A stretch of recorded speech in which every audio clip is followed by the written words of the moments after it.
And I think we're ready to get started. Before I turn things over tonight to Kim Talikoff, I just want to again extend a warm welcome to everyone who's been able to participate with us in this series this year. The series has been meant as a way to mobilize white people to work for racial justice in our schools. And we hope that this series has been able to support you in that work. So this evening, I will now turn it over to Kim Talikoff, who will introduce our speakers tonight.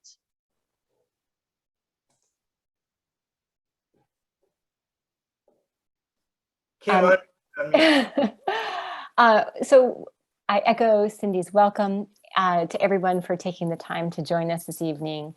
And I want to extend a particularly warm welcome to our featured guests, Mrs. Vicki L. Feaster-Thornville and Ms. Natasha Jeter, who are two amazing women with plenty on their plates.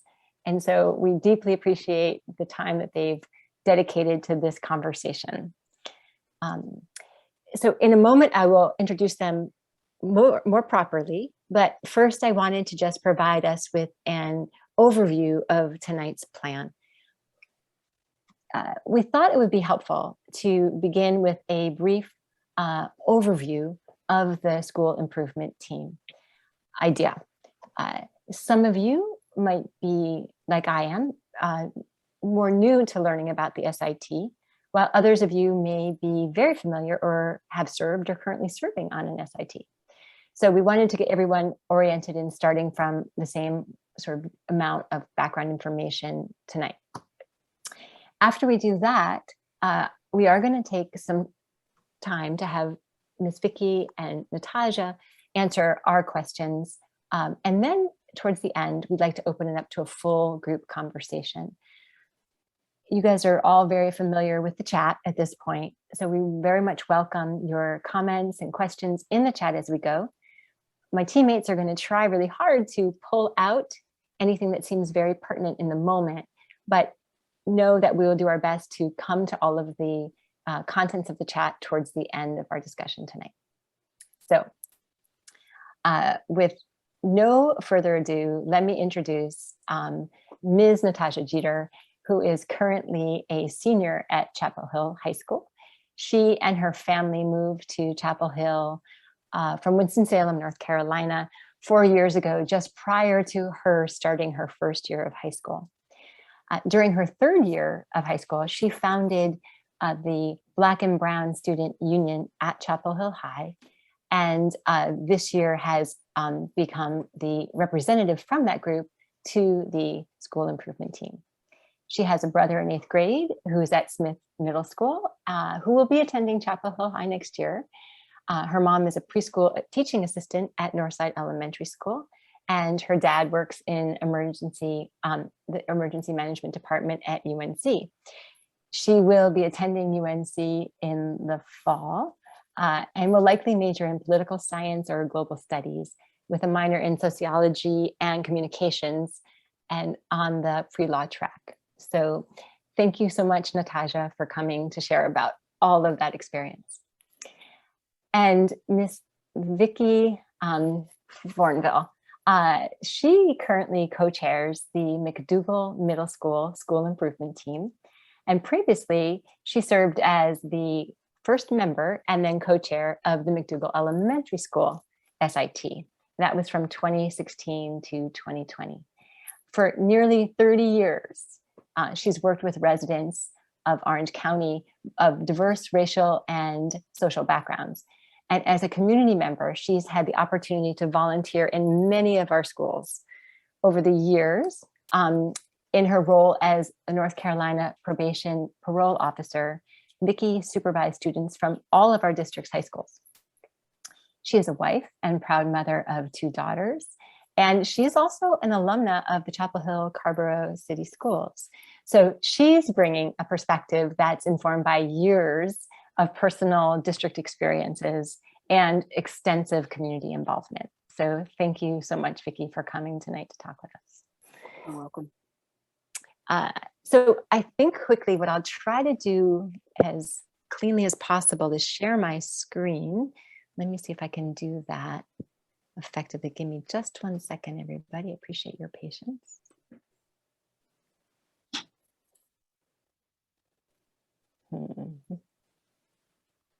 Let's see if I can do that like this.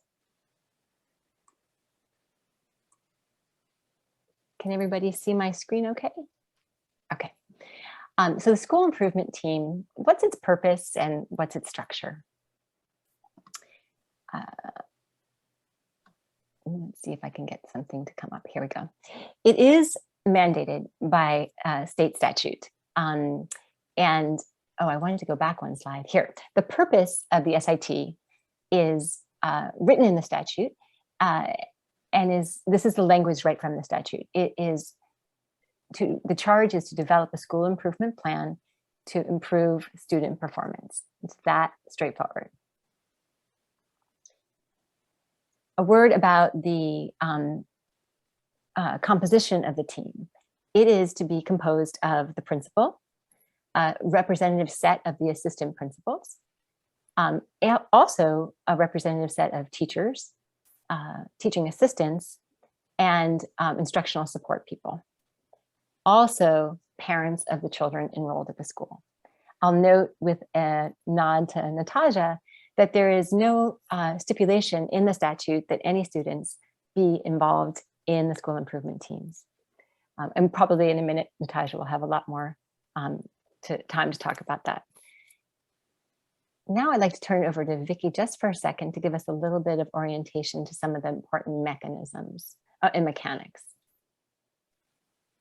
Hello, excuse me. Oh, my camera slipped. Okay. The mechanics of the school improvement team, and let me give a disclaimer real quick. I don't declare to be an expert. This is my experiences.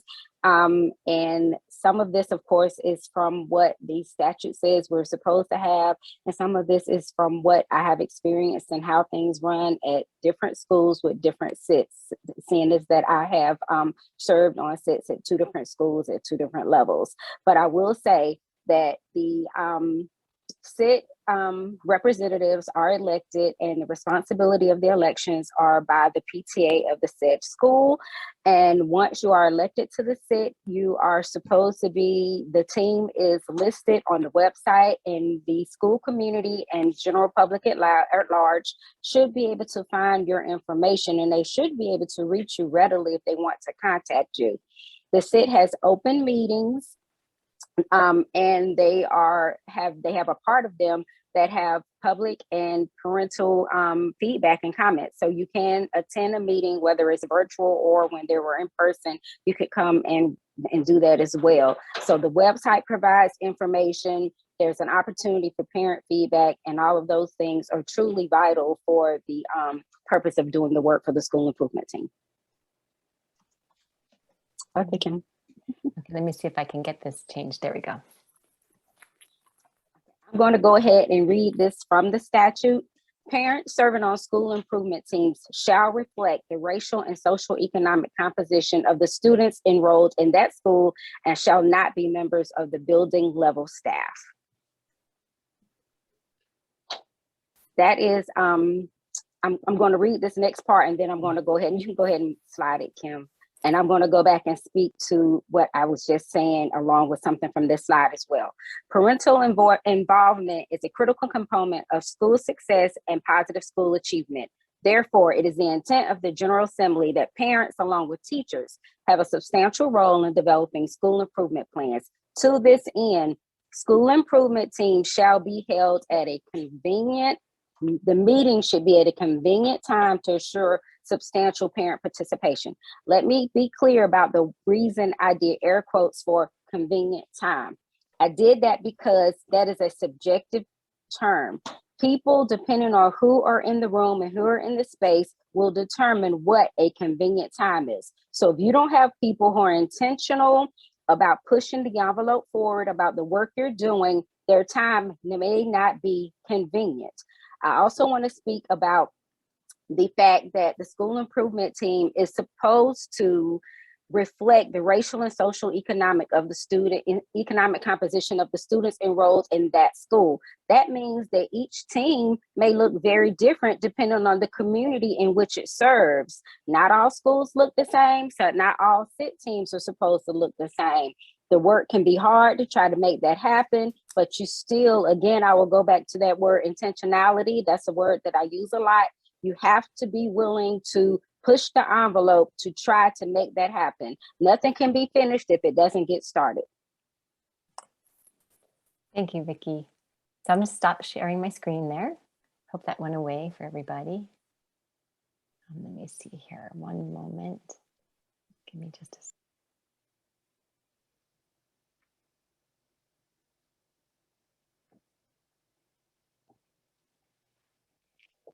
Okay. Can you hear me again? All right. Perfect. Okay, so thanks. Now, I think what's important for us to do is to start with a little bit of conversation about your personal experiences. And I'm going to start with you, Natasha, if you permit me. You know, you've been an active student advocate in high school.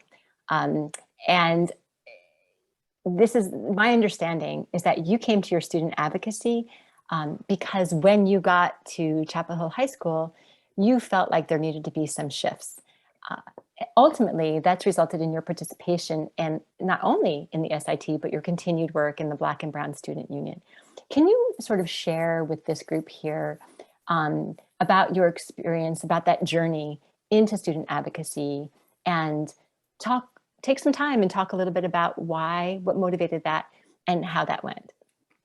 Yeah, thanks again for the opportunity. Coming from Winston-Salem, Forsyth County schools, it was definitely a culture shock for me, not just because of the demographics, but just like the way people interact in this town and in this community. It was very different. And I came into this district with the understanding that there were a lot of opportunities for me to take advantage of in my academics and outside of school.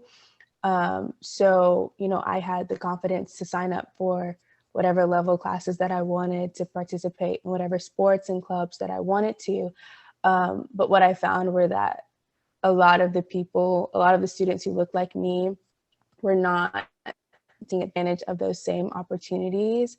And those were students who've been here all of their lives. And so for me, that was kind of like, okay, this is interesting because I know this place, well, at least I've heard that this place is supposed to be where there's so much opportunity, but there are kids who have been here all of their lives and for some reason they don't have access to it, or they're just not taking advantage of it. And so that was the first alarm, I would say, that made me like question what's going on. And so my freshman year was just trying to get accustomed to the culture and like learning, getting people, hearing people's stories and their perspectives. Just to, not like I was planning to do this, but just learning. And then sophomore year, I think, was the first time that I was ever presented with any kind of data that showed just like how disproportionate like test scores were and discipline referrals. And that was probably the moment when I was like, okay, let's try to do something. So I got more involved with YLI, which is one of the student organizations in our school system. And through that, I was able to connect with students at my school as well as other schools, which inspired me to start the Black and Brown Student Union. And we've done a lot of things with that. And then outside of the BBSU, and I guess that explains why I'm here and why I care about this work. I think we'll end up circling back, but you should feel free to talk about it now if you'd like. How did it come to pass that you became part of the SIT? Was it held through election? Was it somebody, how did that happen? I actually got an email from our school improvement team, the chair, who's my Spanish teacher. He sent an email to me and my advisor for the BBSU and was just saying that our principal, Mr. Blanchard, wanted our group, the BBSU, to have representation on SIT and wanted to know if I would be willing to do that. And I was like, of course. But, you know, I was familiar with SIT because my mom used to chair at Smith, but I wasn't necessarily like super aware of what they do on SIT or how you can get involved, but it was just an email for me. Thanks, that's great. So let me turn to Vicki. You have a different experience. You are, your journey, as we mentioned before, began back when you were still an elementary school parent. What prompted you to engage with the SIT back then? And then what motivated you to continue at the middle school level? For me, I was fortunate to have administrators that were really good people that embraced me, and in terms of me trying to be a parent and student advocate to try to help push our students and to help stay engaged with the parents in the building at McDougall Elementary School in the beginning. I had done some work with PTA there and some of our teachers in the classroom, and I was approached about SIT. And I didn't know a lot about it at the time. And there were some things going on in our school with different parent organizations that were just needed to be addressed. And so they asked me, would I consider running? And I said I would. And I was very fortunate that the principal at the time sat down with me and was like, this is what SIT is and this is what it's supposed to do. So she made it very clear that the purpose of SIT was to work on the school improvement plan. That is the purpose. That is the job. It is not a glorified extension of the PTA to be able to move and push the envelope for administration. It is not an organization that parents control that can tell central office what to do. It is not the parent organization that can make things go up and down in the building. That's just not the job of SIT. But unfortunately, some different people thought that kind of SIT had power that it did not have. And then there were people who weren't being introduced and being allowed to be a part of, I shouldn't say not being allowed, but that weren't there in the space. So at that time I agreed and I did run, and I thought it was very important that I ran based on the fact that I was a parent in the building who wanted to do work. And so that's what brought me to SIT back at the time. And that was when my youngest child was in elementary school. And that's how my journey started. We had some serious equity issues at McDougall Elementary at that time, which led the first time that our district provided Equity 101 to parents was with the McDougall Elementary SIT team. And it helped. And I think we ended up coming together and doing some really good work. And that didn't discourage you from continuing that work through middle school? Did it whet your appetite? Did it make you realize what was possible? Did people have to talk you into continuing in the middle school level? Not really, because I did the 2 terms at the elementary level through 2 different principals that like I said, were both a joy. So I prepared myself to want to go in to middle school to do the work on SIT. I thought, and I knew Mr. Bells from already from coming from McDougall Elementary and going to McDougall Middle. And so I felt it was a pleasure to be able to have an administrator that I knew and liked and embraced equity and embraced parents. So I was fortunate to be able to graduate from one school to the next with an administration that I already knew that I had experience with, because we worked with McDougall Middle sometimes back when we had the parent ambassadors. I don't know if any of you know what that is, but that's when we had parents who kind of helped parents through a grant program that Parent University did with Carla Smith. So that was a wonderful program that we had, and I was the ambassador for McDougall Elementary School, and we sometimes did work with McDougall Middle. So we worked with Mr. Bells, and we're both been raising kids kind of around each other, and he was the principal of my older daughter. So it just kind of meshed and it went well. So I was fine preparing. I didn't have to be corralled into agreeing to run for SIT going into sixth grade in the fall of 20, even though it was in the middle of what was going to be remote and the pandemic. So yeah, I agreed and decided to go ahead and do the work. So is it fair to sort of say that in both of your cases, there was some element of outreach to each of you to encourage you to start to participate? It wasn't that you sort of stumbled across it as the most obvious step for involvement. For you, Vicki, that was a long time ago, relatively speaking, and 2016 feels like a long time ago right now. And Natasha, it's a little bit more recent for you, right? So obviously every school is different. Do you feel like there's been a little bit more awareness at your respective institutions of the existence and the role of the SIT and the need for involvement? I would say from the student perspective, not really, because I could not tell you what SIT was if I wasn't on it, honestly. I know there are a good group of students who are very much involved with student government and things of that sort. So they are aware of it because those are the students who would run to be representatives on the team. But people don't really know what it is. If I say I have a SIT meeting tonight, so I can't hang out or study, then I would have to explain what that means, at least to my peers. I know that all the teachers and staff, for the most part, know what it is because they've talked to me about it. But from a student perspective, I would say I don't think so. And I would say that there are still probably lots of parents who don't know. Like I said, I didn't know, but that's one of the important reasons that the engagement and involvement is such a big deal. And a lot of people think that it is very much associated with PTA because the PTA is responsible for the elections. And I think it started evolving to become more important when the last strategic plan was written, and in the last administration, you started hearing more about it.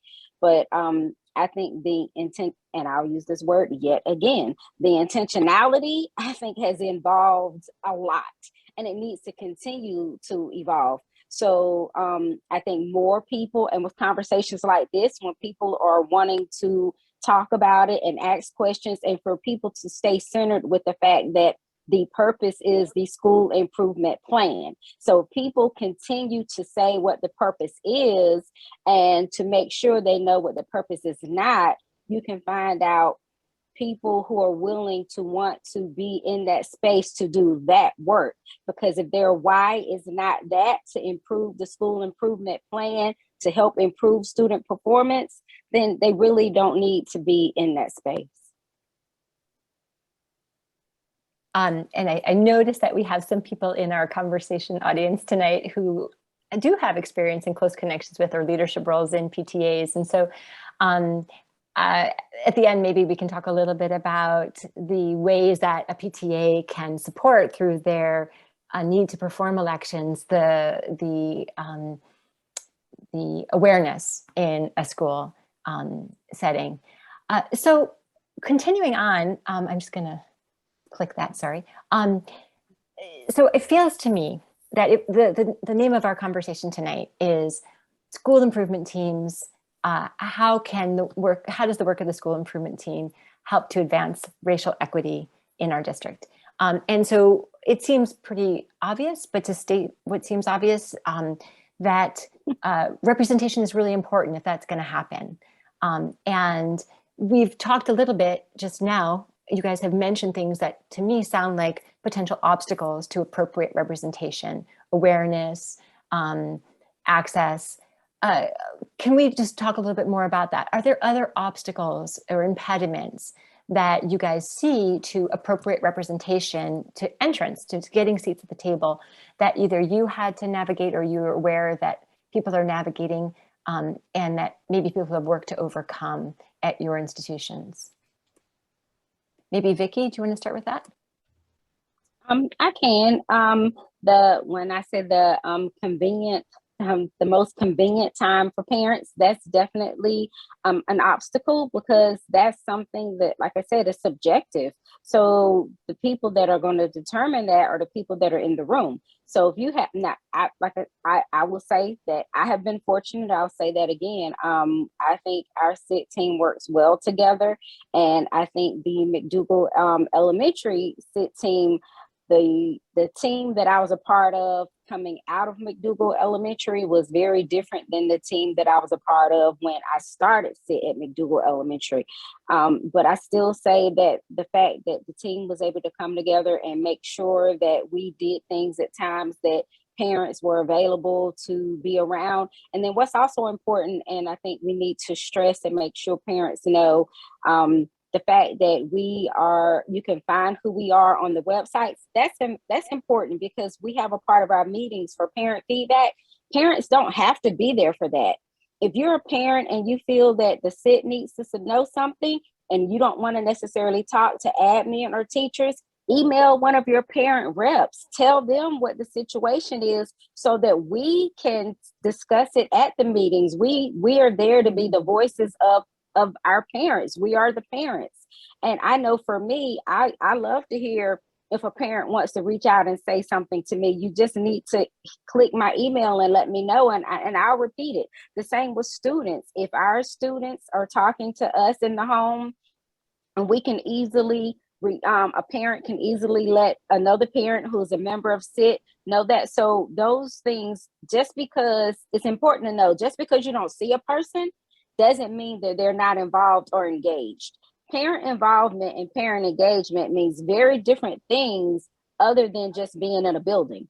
Everybody can't be in a building depending on their life. Some people are working a lot. That still doesn't mean that they don't have the time to go over their student homework, that they don't have a time to talk to their student about what's going on in the building and things. So if it's an issue and that parent feels comfortable enough to reach out to another parent that is about something that's going on in the school, that is still very much engagement and involvement. People have to understand. Let me take a second and say, I disclaimer again, I do not work for the school system. I am a parent. I'm a parent first. I'm an advocate for my children and all children. I feel very strongly that if you're not there to do the work to propel students somewhere, that you don't need to be in the space. I don't make qualms about it. I don't bite my tongue about it, whether I'm at a PTA meeting, a SIT meeting. And I think the people that invited me here, and I'm honored to be here, I think they knew that about me before they asked me to speak. So I will say that wholeheartedly, that if you're not prepared to understand that culturally things look different with the way we engage with our children and with the schools, and if you're not okay with accepting that and decide that you don't want to whitewash it, you don't need to be a part of the solution. You are a part of the problem. So those are the things that have to happen. People have to understand you have to slide over to make space in order for things to move forward. And I will again say, and I say this a lot, nothing can be finished, and if it doesn't get started. And eventually the goal is beyond equity. Eventually the goal should be justice. Things can't not be just if you don't keep working at it, because the world changes. So that's how I see it. Natasha, how about you? I think I would say the student perspective, it's really just awareness, like knowing what it is and knowing that like, you can be a part of these conversations and a part of talking about these plans and coming up with solutions to meet these goals. I think for me, when I look at SIT, at least at Chapel Hill High School, I look at it as like this exclusive club that is kind of like a secret that only a few people know. And I don't think that should be the way it is when we're trying to improve our school and we're trying to get representation like on the team. Because I think you said when you're going through the statutes of SIT, how student representation is not like in that, I guess, as a requirement. And this may just be my opinion, but I feel like when we're trying to make our education better for the students, then we should have some student input in how we go about that process, just so that you can be more effective when you're doing that. And I don't know if it's the case at other schools where there isn't student representation, but I think that's really important.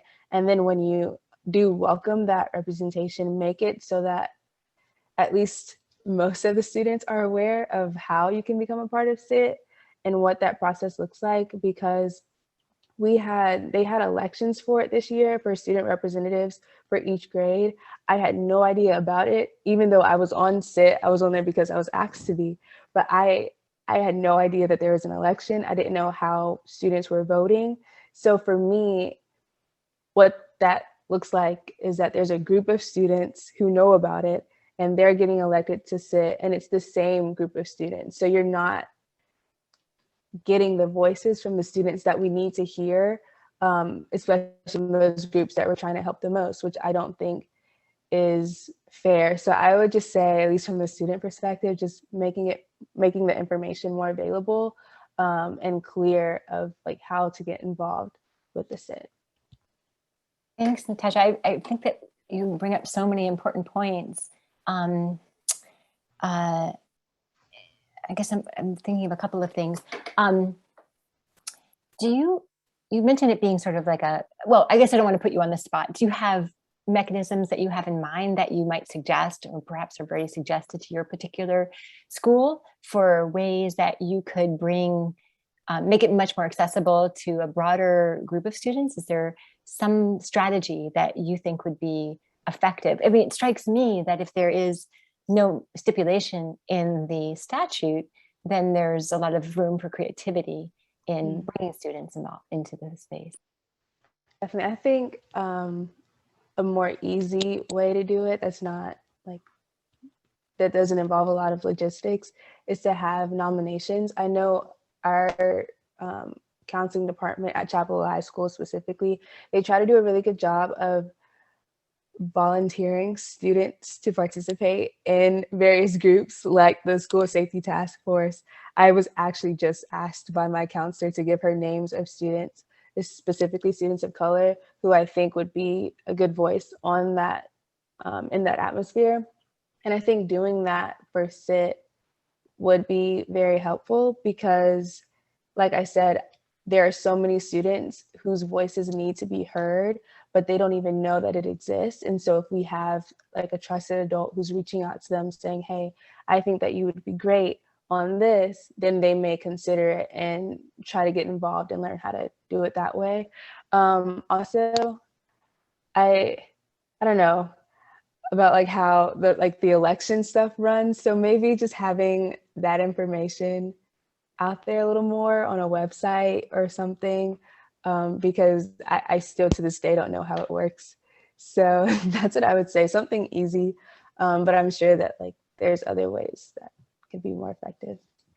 Really appreciate that very much. So I kind of hear a call for a little more transparency as well in the process, with an acknowledgement on my part that, you know, that's just the solution that's come up, that people have come up with, but it's not mandated. It is for the grownups, right, Vicki? All the people who participate have to be elected by their representative constituents, but I'm not sure that's true of students.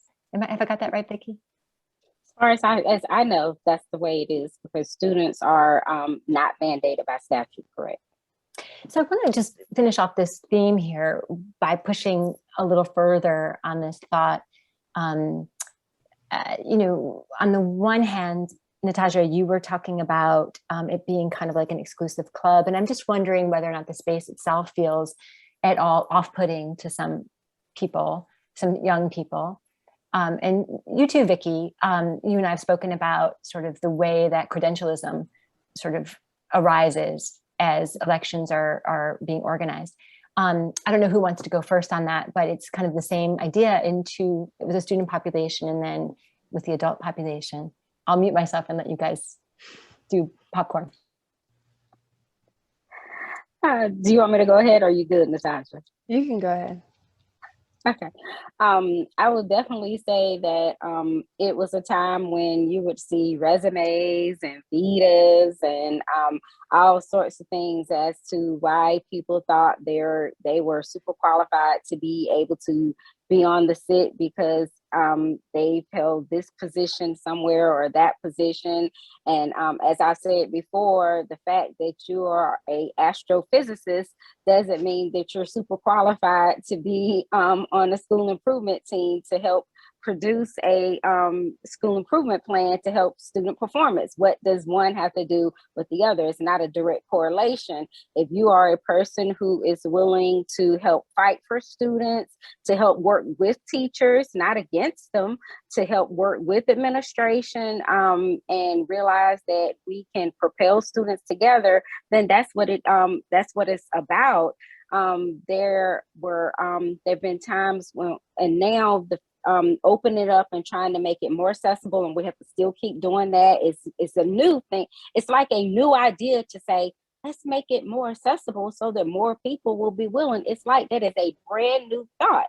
But COVID has changed a lot of things, and with things being more virtual, so that we have more, the conversation still needs to continue to be said. As Natasha was saying, we have to find ways to make sure people know what it's about, and that we want your involvement. Let us know. And even if you don't have the time, again, to be a part of it, talk to us. Let the people who do know that, or who can be a part of it, know what's going on in your house and with your students, so that that conversation can end up happening in those spaces.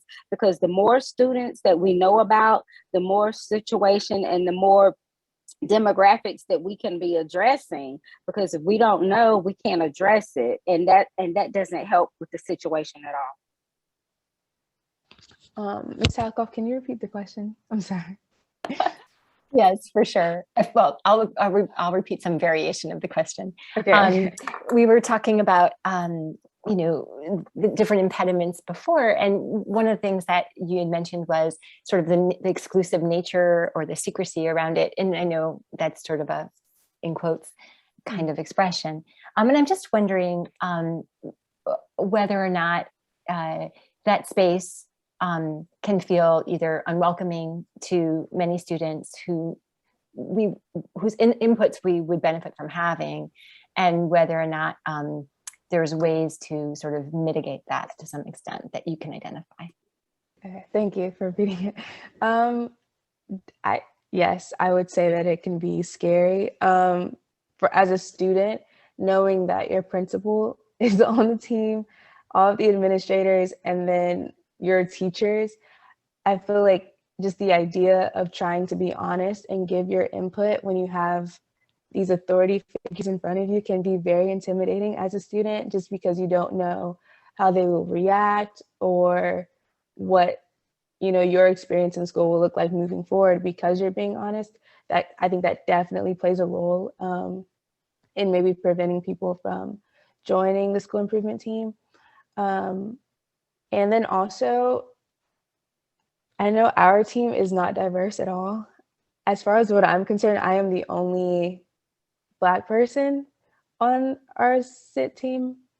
I'm not sure if there are any other people of color who are represented, but just that in itself can also be very intimidating or make people shy away from it, just because, you'd be alone. And if you don't know how to navigate that environment, then that would obviously, maybe discourage you from being a part of it. So I would just say, definitely the idea that you have, powerful people on the team can be intimidating, but then also just the lack of diversity can also be intimidating for students, at least.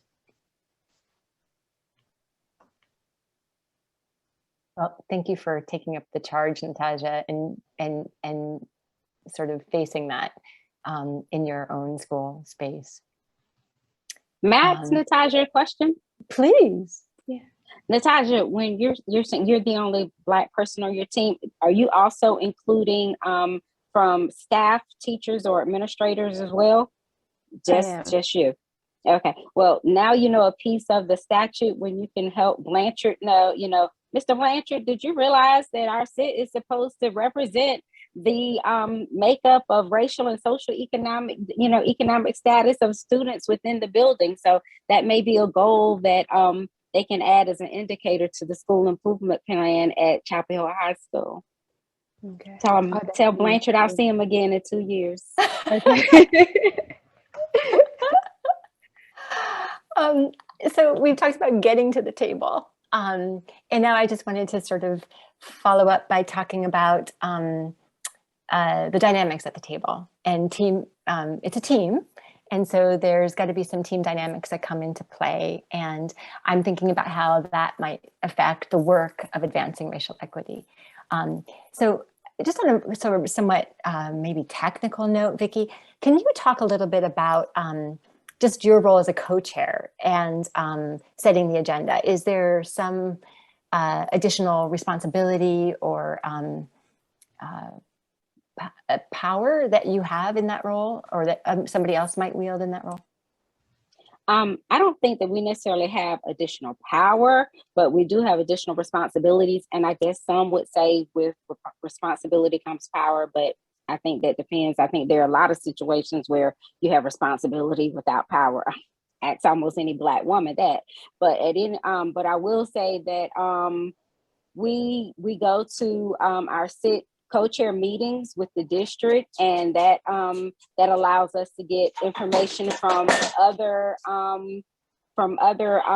sit chair. Excuse me one second. It's in there. Excuse me one second. My daughter's trying to get my attention. I'm sorry about that.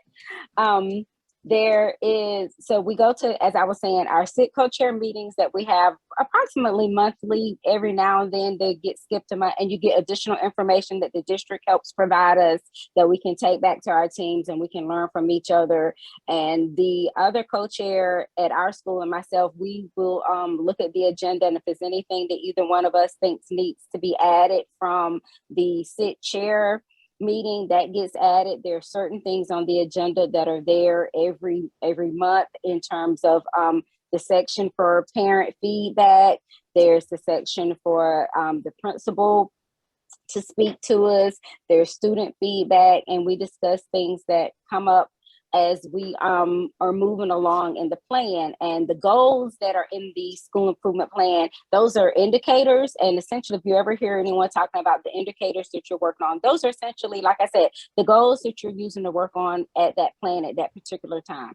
The school improvement plan is a living, breathing document. So it can grow and change as the school changes, as you accomplish things, as you're working off pieces towards your accomplishing things. So those are things that the administration and the team overall can work together. And those are situations in which we work well with, that we can work well with your PTA, because if the PTA is doing a really good job, and I will shout out to Lori and the PTA at McDougall Middle, we work well together, the SIT and the PTA, in terms of working on family engagement and involvement at our school and bringing our teachers in, because if everyone is looking at the community as a full community, and not just who has this responsibility and who has this power, but everyone trying to take a piece of it, you'll find that people feel welcomed, and they're willing to want to do small pieces of things. And if you have small pieces, it'll grow into bigger options. So an opportunity. So that works well for us. I can't speak to all schools and all teams, and I wouldn't try to, but I can say from my experience that does work well. And we're looking at things moving forward. Are they great? They're better. And I think that's what's important to keep doing. We're a lot further along than where we used to be. So I like I said, I shout out to our PTA and our administration and the SIT team for trying to work hard to bring our community in to get this work done. That's great. And I wanted to just mention that, Vicki, you were talking about sort of the SIP and the importance of it. And I think that if we haven't done it yet, maybe one of my teammates can drop in the chat links to both documents. One of them is the guide, the School Improvement Plan Guidebook too, which can give people a sense of how people go about that work. And then also the state statute does have quite a few sort of guidelines that are spelled out within it that pertain to the School Improvement Plan. And then before I follow up with you, Vicki, I wanted to jump over to Natasha here. So to talk about that same kind of thing, team dynamics, students can have a seat at the table, but it doesn't mean that their voice will be incorporated in policy development and decision making. Can you talk about what your experience has been like having a seat at the table, and has it been positive? In what ways? And if it's been challenging, in what ways? Can you give us some insight into that? I would say it's kind of neutral in between. I would say I felt welcomed to be a part of the team, especially in the beginning. Like, I didn't feel uncomfortable or that I didn't belong just because I was a student, and a Black student at that. So I think our school does a good job of making students feel like their voice matters. But I think it can be difficult for us students to give input and to be a part of that conversation when we don't know necessarily how that policy writing system works, if that makes sense. It's not like they don't give you an orientation on it or anything. And for me personally, I had to reach out directly to certain members of our team who I wanted to work with because they specialize in a certain area, just to get a better understanding of, okay, how can I take this idea into something that we can use and put into a plan for the school improvement team. Whereas and I don't know if this is true, but for teachers and like administrators specifically, during the meetings, it looks like they know what they're doing and they know how this works. And just as a student, it's kind of just like you have to figure it out on your own, and you have to reach out to people to kind of know what the process is like. I think that they could do a better job of, whenever there's a student who was elected or asked to be a part of the group, that they give them a little more insight on how to navigate, presenting potential plans to the group and just what that process is like. So I would say I would give them like a C+ maybe for just making me feel welcome, definitely. But it was kind of just like I was thrown out there, and I had to really do the advocating to figure out, okay, what am I supposed to do here? How does this work? If that makes sense. Yeah, completely. Completely makes sense. So just another follow-up thought with you, Natasha, while we're on it. When Vicki was talking about the co-chairs, it struck me that she has the experience, the opportunity to talk with other co-chairs from other SITs. Am I right on that, Vicki? Yes. Okay. So how about cross-pollination from across student SIT representation? Do you have the opportunity within the school system to be in conversation with other students at other SITs at the high school level, for example? Would that, if it were to happen, would it have to be all of your own initiative? Probably. And that's just because I don't know much of what the school improvement teams look like at the other two high schools specifically. I don't know if they do have student representation or what that looks like and who's involved in that. So I would probably have to do research or ask for help to figure out how and what that looks like in order to reach out to the students. But it's definitely not the same as the experience as a co-chair would be. Mm-hmm. Right. Okay, thank you. And Vicki, are there other things that you want to talk about in terms of team dynamics that I didn't give you an opportunity to talk about? In terms of the cohesion and stuff, or did you have a full opportunity to talk about that? I know that you and I have talked prior about different things, and that I feel that it's very important that people, I will say that they know their why they want to come into the space. And if they feel that their why is to help all students and to help them succeed and to meet students where they are, and going along with you guys' theme in terms of what can white parents do to continue to piggyback off that, for white parents to realize that if other people are coming into the space to help do the work, to help students, marginalized communities, go ahead and get pushed forward where they've been left out for so many times. White parents need to realize to not take it personally, that they need to move over some. No one's trying to take jabs of them, and to just accept the fact that it's making the space more inclusive, and inclusivity being added to a space is improving the space and it's propelling it forward. So accept that, let's make ourselves get put on, big girl pants, big boy pants, strap up your boots, tie them up, or whatever you have to do, and have the hard conversations, because our students are worth it. So yes, and I think that dynamic comes together, because if everybody's trying to do a little piece, those little pieces become bigger pieces and bigger blocks, like, Lego blocks, and you eventually will have something that will really go forward. And that dynamic, in terms of not everyone worrying so much about who's the big leader, but that everyone's willing to do a piece of the work, that helps the students succeed. And when students see adults work together, they will want to work together. If students see that black, brown, green, yellow, and whatever other color in the Crayola box are all okay doing things to help them be together, they're not going to feel that they need to be separated and not want to come together to help them succeed when they're in that space too. Awesome.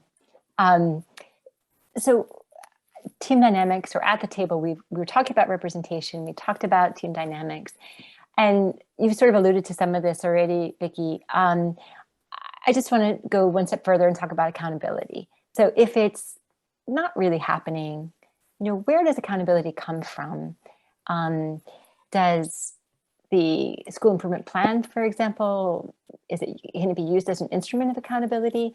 How do we keep our school improvement teams on task if the task is centering equity at the heart of everything that we do, which I think is part of our district's, if not formal mission, stated objective? In my opinion, personal accountability needs to start with self. And again, knowing your why. But beyond that, you are accountable to your team. If you're not coming to your meetings and not showing up to do the work, there are processes in which people can be removed from a school improvement team. So that's a piece of accountability. And in terms of the plan itself, it does have to get presented to the school district. So they have to see the plan. Our principals present, you work hard on it, and they show the work that's being done. And then you have to show that you're doing what it is that you're saying you're going to do. And if not, it will show up. And eventually you will have to answer for that. And I think the administration does a good job as to making sure that we're trying to stay on task. And that's part of the fact that it is a living, breathing document. So if you need to change, because COVID, pushed everything, kind of stop, let's push it back. You have to realize, so some of the things that were in that were indicators and goals in plans, it would take longer, of course, because you weren't there. Nobody was there, and that's understandable. Just like, right now, our students are doing their best to hold on. Our teachers are doing their best to hold on. So people need to understand that we're not robots. Our teachers aren't, our administrators aren't, our students aren't, our parents aren't. If you are going to be accountable to our students and to ourselves and to our administration and to our staff and to the district as a whole, you have to realize that right now, everyone needs to accept that our social emotional learning is paramount. Our kids are wanting to learn. They didn't just decide we don't want to. They just had to do a whole lot of other stuff. And if we keep looking at that and look at what the success and improvement means in different focal points, I think that accountability piece will continue to come forward. You just have to it's one of those subjective words again. What accountability means and what success means is different depending on who you ask. Natasha, do you want to add anything to that? I think she did great. I don't necessarily know how that accountability would work, at least from a student perspective, and just because I've only been there for a few months, but I think she covered it. And I would just add sort of guessing that, you know, one of the reasons that you put together the Black and Brown Student Union was probably about sort of figuring out how to hold people accountable, or to at least get folks. Was that a mechanism that you were looking to create in some ways, or was it simply just to to provide another avenue for student voice? I think it was definitely both. I think there were multiple factors that came into creating that space. I think the biggest thing was to promote leadership within students of color, just because student government, if you are aware, it's not diverse at all. And I don't know what it is, but a lot of us don't tend to want to participate in those kind of groups and in those atmospheres, just because we might not feel welcomed or that we can be those leaders. And I wanted to create a space where we can develop that and show Black and Latinx and Asian students and all students of color that you can be a part of these spaces, that you can be a student leader, but also that you can hold your staff and your administrators accountable, and also to advance racial equity from the student level. So it was definitely like various factors that played a role. Mm-hmm. And I'm just wondering whether or not, you know, there's a space and need for multiple avenues for students. You know, the SIT may not be really the only place where that kind of organizing and advocacy is most effective, or the only place where it's needed. So it's probably a both and kind of thing, I would imagine. Yeah, definitely. I still have lots more questions. I'm keeping an eye on time. So like, how do you guys know if it's working? How do you know if you're successful? How do you measure that for yourselves? I guess I'll go with my limited time of being on SIT. I know one thing that we did is, the Black and Brown Student Union, like I said, we're trying to advance racial equity from the student level. And so I suggested that we come up with an idea of ways to diversify our AP and honors courses at Chapel Hill High specifically. So we had various meetings and we brainstormed some ideas, and I think we came up with 4. And I was like, okay, I'm going to present them to SIT in front of like Mr. Blanchard and everybody. So make sure that these are good and what you want. And I did that. And one of the ideas we were able to implement like immediately, like everyone was on board and supportive, and we were able to follow through with that. And then I know there was another plan that we had that they've put in for the long term. So it'll be a part of the school improvement plan for the following years, I would say. But I think just for me as a student representing the underrepresented population at Chapel Hill High School, seeing that when we come up with ideas and that I can present them to SIT, and with the input of, our principals and our teachers and our parents, that these can actually become plans that we work towards, both not just at the student level, but at the the administrative levels where like work gets done a little bit faster. For me, that showed that there's success in this process. And I definitely stressed that to my group to say like, hey, these were your ideas, and now they're actually plans that are going to be implemented over the course of these next few years. So I would say that in itself kind of showed me that, okay, this is kind of working, or at least for right now it is. I think for the plans that the goals that we have that'll probably take a few years to achieve, I think that's when accountability really comes into play. So just making sure that we're reminding, the SIT team, like, hey, this is a part of the goals that we have. Can we make sure that we're trying to hit on it at, however many meetings or that we're meeting in order to, just achieve these goals, I would say. So in the longer term, I think maybe Miss Vicky can give more of a testament to that.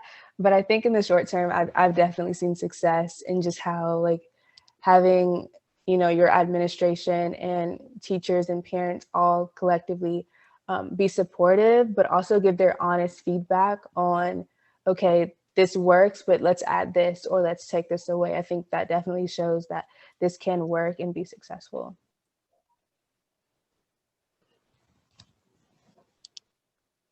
For me, you can sort of measure your success two different ways.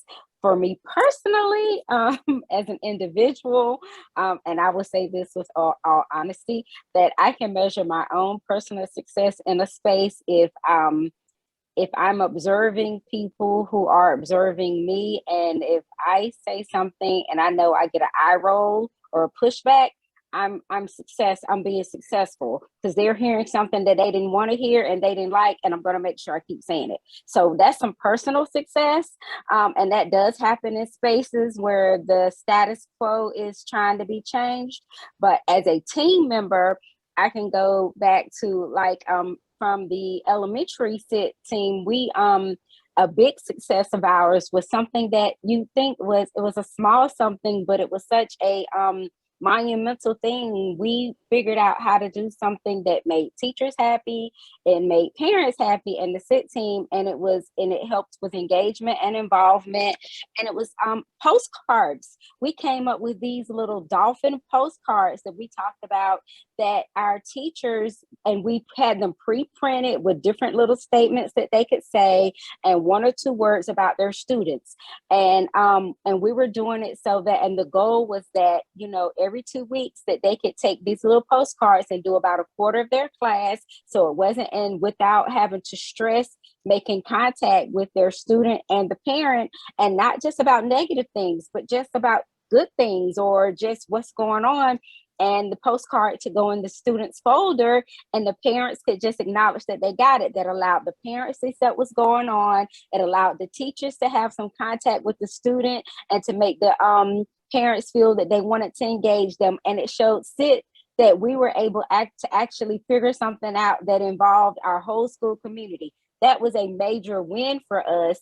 And we were doing that up until shutdown. And it was such a big deal. And like I said, and we were able to come together, and parents helped like cut the cards, put the little dolphin labels on them, the little check boxes, and it was really cool. So things like that at the elementary level really was a big win. And I think that was how we were gauging success in terms of the involvement and engagement piece. Because even though the plan is a huge thing, if you can keep tying in families, student success will go forward. That's just the fact. It just is what it is. So that's kind of how I see it. And at the middle school level, which is a bit different, the schools, the dynamic is different. But I think with the fact that we are having conversations and our administration is working, and shout out to McDougal Miller again. We got recognized not too long ago for doing well. So that's a cool thing. And they had a nice little video, and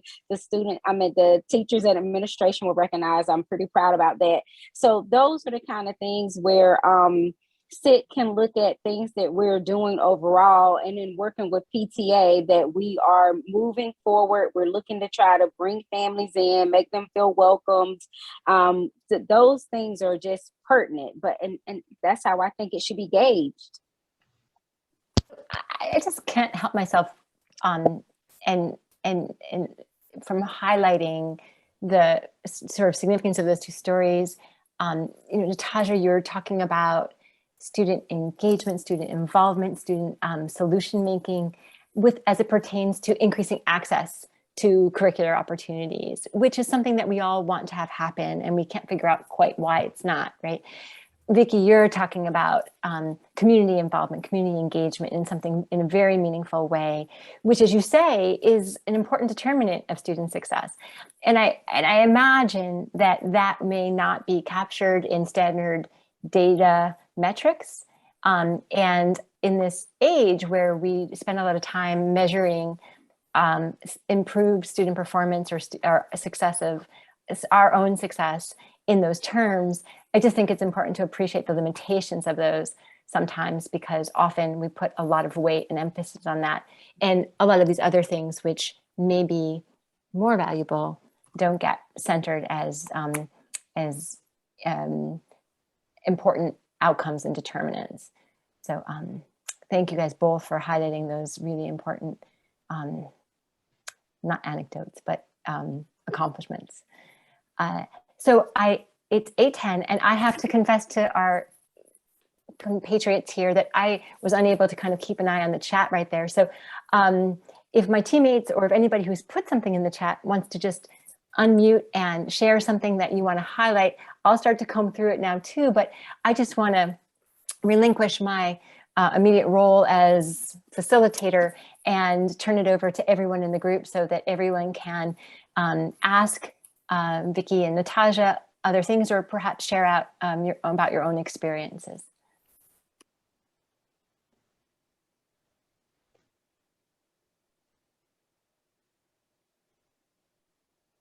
Don't be shy.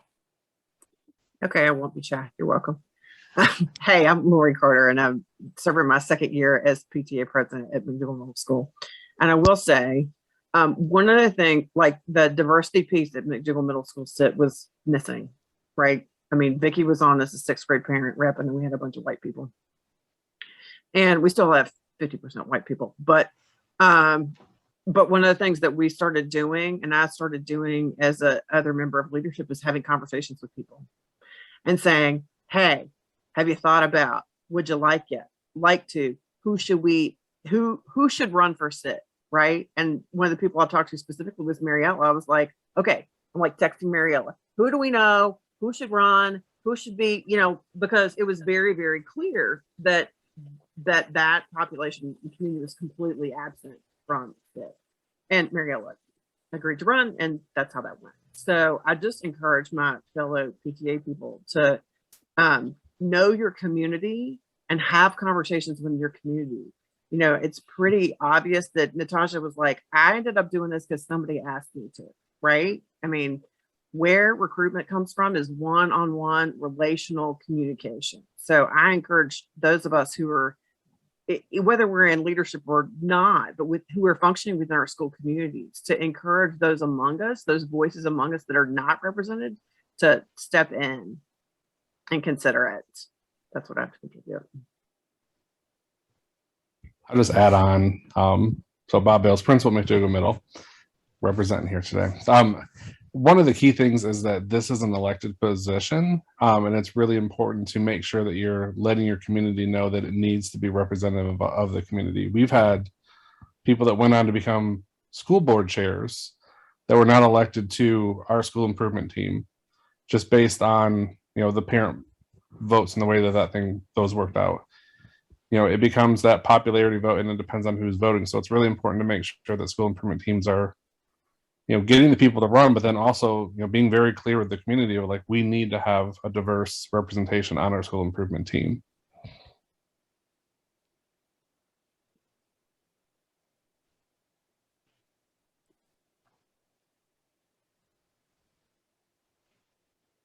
And I will just echo back what Principal Bale said, that also is a one-on-one conversation to have with people, right? That's not just a big blast email that we send out through the data manager that says, oh, by the way, your team should be representative.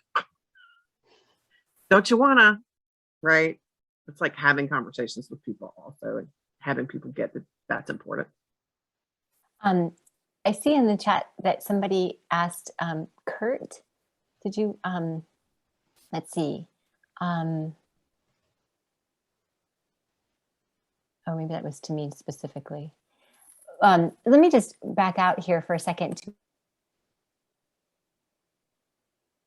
get back out to the broader question on, what can white parents do? I feel like there's a lot of things that people can do that are implicit in the conversation that we had tonight. I don't know if anybody, Vicki or Natasha or Lori, wants to talk more directly about that, and whether or not that applies to other groups of folks in the community as well. Well, if you're talking about the popularity contest, let's talk about the painting on the wall. If it's a popularity contest and you're wanting to know what can white people do, stop making it a popularity contest, because if it's popularity and it's in our school district, who are white people voting for? White people. So if you know that there are other people who need to be part of this group and it needs to represent your school, and your why is to propel student performance in your school community, and you're wanting to vote for all white people at the table, and you know that all the students in your school aren't white, your why is not right. White is not right in that situation. So you need to accept the fact that other people need to come into the room and look for people who are willing to share that space. There are people there, but you have to make room for them. Slide over and let people know. I mean, that happened to me at the high school level when my older daughter was there. That's when I found out about the statute that said, part of the statute that says that the election has to be based on parents or students in the building. So the interesting tidbit is, if you, with the PTA holding elections, the elections are generally in the spring, and they have to be with parents of students in the building currently. Here's the caveat. If you are a rising freshman or sixth grade parent, you can go on a sit ballot at your up school. So that means when my daughter was going from McDougal Middle to Chapel Hill High, I was able to run for sit as for a ninth grade rep spot. But guess what I would not be able to do? Vote. So a group of parents who are currently at Chapel Hill High that were 9th through 12th graders who were going out, they could vote on parents coming in as ninth grade rep but you didn't know. So if you weren't in that part of the population in which that school already knew you, but let's look at this and be clear. If it is a group of white parents already on that sit and they know who's coming in as ninth grade parents, and they had their nice resume and their vita ready, talking about everything that they've done at UNC State and Duke, they're going to make sure that that person was on that ballot, and they told everyone in the neighborhood or the country club or wherever they were, vote for this person so that can be our ninth grade sit rep. So for the person who's speaking to people from their schools who did not have that piece of the puzzle already there, they would not have had the opportunity to be the ninth grade rep coming in, or a sixth grade rep. For me, when I became the sixth grade rep at McDougal, I agreed to run, but COVID forced our elections to be in the fall. So therefore, when I ran for six as a sixth grade parent, I was a parent in the building when I ran. I was able to talk to parents, and we were able to have our elections that way. That makes a difference, but that's a statutory thing. Hey, hi, this is Courtney. Can I just ask a question? I mean, is the issue here that there are parents from traditionally underserved communities running for SIT positions and losing? Or is the issue that they're not running in the first place? Because, you know, my understanding is that it's more the issue and sort of surrounds barriers to entry, right? Which is a communications issue, meaning that like everything goes out by email and not everybody reads email. It's an application issue, which I understand that the PTA worked to revise the application just last year to sort of take away these SA requirements. You know, I've been on SIT for 4 years at my school, and when I got reelected, doing my second term was a lot more streamlined than my first term. But I'm trying to understand different people's perspective about what the real, not what the real problem is, right? But if this is going to be solved, I think I'd like to understand better from other schools kind of what you all think the root cause is. I'm you know, I'm just curious. So that's an open question.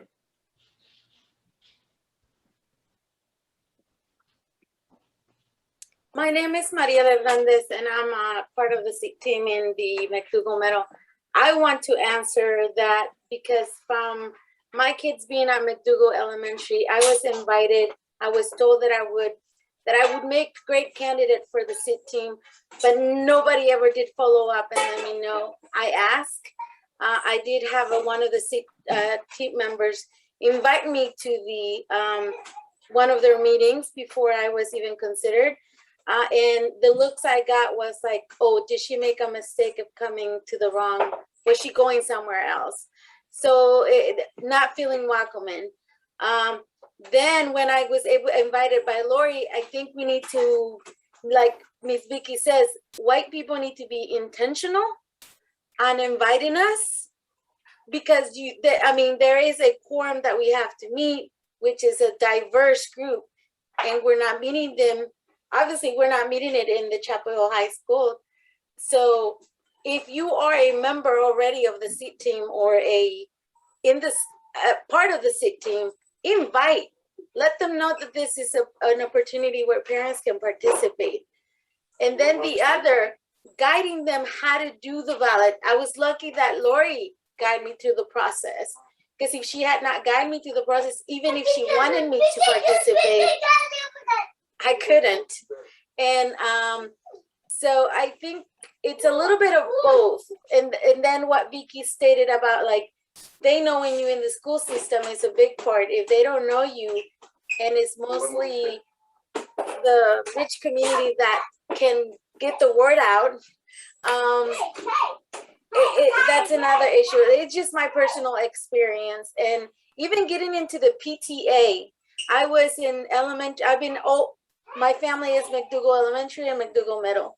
I started McDougall, and people would say, oh, you should join the PTA. And they would tap my shoulder, and they would tap my shoulder. Finally, we got a president who actually came to me and said, we want to invite you to the PTA. If payment is an issue, we can cover it. Come and join us. It's at this time in the morning. I felt like she wanted me to be there, and I can't. And that's when I stayed in the PTA until I had to get busy with jobs. And that's another issue.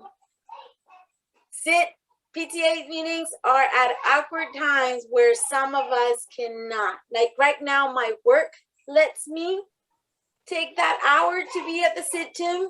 But if my work would not permit me, I would not. So it's multiple reasons why the Latinx and the Black community don't do this. Bravo. Yeah, well, I should disclose, first of all, that I am Black. I'm not on screen. But I hear you, and I'm trying to, again, like, I'm trying to get to what might be sort of a root cause, or sort of the dominant root cause, to use the platform that I have, right? I'm currently the co-chair of my SIT, to try to figure out if there's something that could be done differently, or if there's something that could be done better. And again, my understanding is that the gatekeepers for the SIT positions, right, it is to a large extent the PTA. And I'm not trying to throw anybody under the bus here. I'm literally just trying to figure out, as a practical matter, what can the people on this call do in terms of trying to increase access and sort of other things, right? You talked about, not feeling welcome at the PTA. Okay, that's a takeaway that, oh, people here, be more, cognizant of the fact that there are people who don't feel welcome in those spaces. Let's try to think about ways to make people more welcome. Let's think about ways to make meetings more accessible, right? But I want to make sure that I have a clear idea about, you know, what I can do and sort of what other people can do, because I feel like we've spent a lot of time talking about the problem, and I think everybody knows the myriad problems, but I'm a solution-oriented person, and I'm trying to figure out, you know, what can I do in order to get to a solution, right? I've heard everything that you said. Morris Grove is a community where Black people aren't even statistically significant enough to be reported out on the SIP plan, right? As a metric, right? And so therefore, on a percentage basis, there's zero shot that I or any other Black person have of making it onto the SIT if it's solely a popularity contest. And we have 3 SIT members who are Black. So I think part of that is maybe our PTA is doing a great job of getting the message out. Maybe our administration is doing a great job of supporting the need for diversity and representation. And I'm not trying to say that Morris Grove is the be all and end all, but there's something that we're doing that's working. And there's certain things that we can do better. But if there are tangible takeaways, then like, I want to talk about that, right? Because that's how we move the needle. So that's going back to why I asked the question of, do we think it's like, oh, people are really running, right, but they're losing? Because that's a completely different strategy for solving that problem versus there are a whole lot of people who would be interested, but they just have no idea that these meetings are even happening or these elections are happening, right? There's a gatekeeper there and they're just being denied access because there's just 2 different ways to approach that issue tactically. Wanda, did you want to say something? Oh, Vicky, go ahead.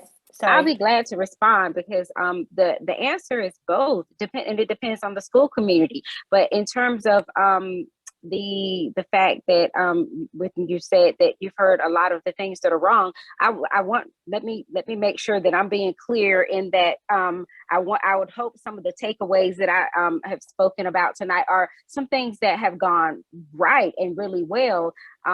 As 4 years at the McDougall Elementary School with the SIT and 2 years as a co-chair, I would definitely say that we found ways for things to get pushed forward and to do some things right.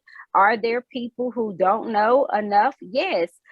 Are there people who are running and maybe losing? I think that happens largely at the higher levels and not as much at the elementary level. It's more about making sure people know and feel welcome in spaces with PTA as well as SIT. And even if they're not a rep, to know that they can come and be welcome and listen and speak and comment. And if they're not there, that you can take their concerns and you can represent them. And if they're not people of color, to make sure that the white people in the room are still wanting to do the work and their why is the correct way. So it's not to say that that everything that has been said is about what's being wrong, but just about the fact of the matter of where we are currently. I agree with you about being, I will say, I'm also a person who likes to look at success orients, and because I'll truly say, again, that nothing can be finished if it's not started. And I would hope that the takeaway of the things I've said tonight are not bashing and just everything is wrong, because that's not the message that I'm trying to portray. I am trying to say that at McDougall Elementary and McDougall Middle, and in my personal experience at Chapel Hill High, was the situation where it does become popularity sometimes, but when people are very intentional in terms of expanding the base that people are voting about and letting people know and discussing, and the application being structured that it's about what you would like to do with SIT and why you're wanting to be here and not your professional background, that changes things. It definitely changes things. We found that when you started going to paper as well as email, that helps. Everyone doesn't have access. You have to look at things from different lens whether you are black, brown, yellow, green, but also male and female, because we think differently. But when you open up that avenue and start saying we want to bring people in and think of different ways to do that. And a lot of that is talk to people who may have lack of access to different things. Don't assume that you know what the people need. Ask us, and you might get enlightened as to what we say, and that may push the envelope forward, and we may come into the room and be willing to do the work and show you a piece of something that you didn't know. I've known Mariella for a good number of years at this point, and we, back to parent ambassador days. And when parents get to talk together in a space about our students, and it's not always about the way it's always been, but just about where we are now and where we want to go, success does start to happen when we're working, again, as I said, with our administration, with our teachers, with our staff, with the district. So no, it is not, I most certainly want to say again, it's not about just what's wrong. Some things are just facts. And the facts are what they are right now. There are a lot of things that are not where they need to be, but we can accept where they are and move forward. I feel like there's so much more to be said right now, and I'm feeling a little bit of tension over the time.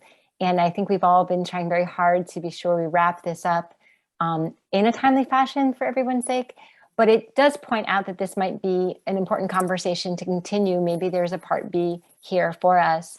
Wanda, can you say whatever you were going to add in 1 minute before we sign off? Or yeah, really quickly. I mean, in response to Courtney's question about root cause, it just feels to me like the root cause of all of this is culture and practices that are rooted in systemic racism, right? And that in order to change culture and practices, we just have to be really intentional about it, intentional about using that equity lens that Vicki just referred to, and piggybacking onto something. And so I hope maybe this can be a conversation going forward that Diane Jackson raised in the comments, is that why are we leaving it to each building to interpret these rules and devise their own practices? So it seems like in some schools that people are being very intentional about this. And in Chapel Hill High School, now we've moved forward and we have a student rep.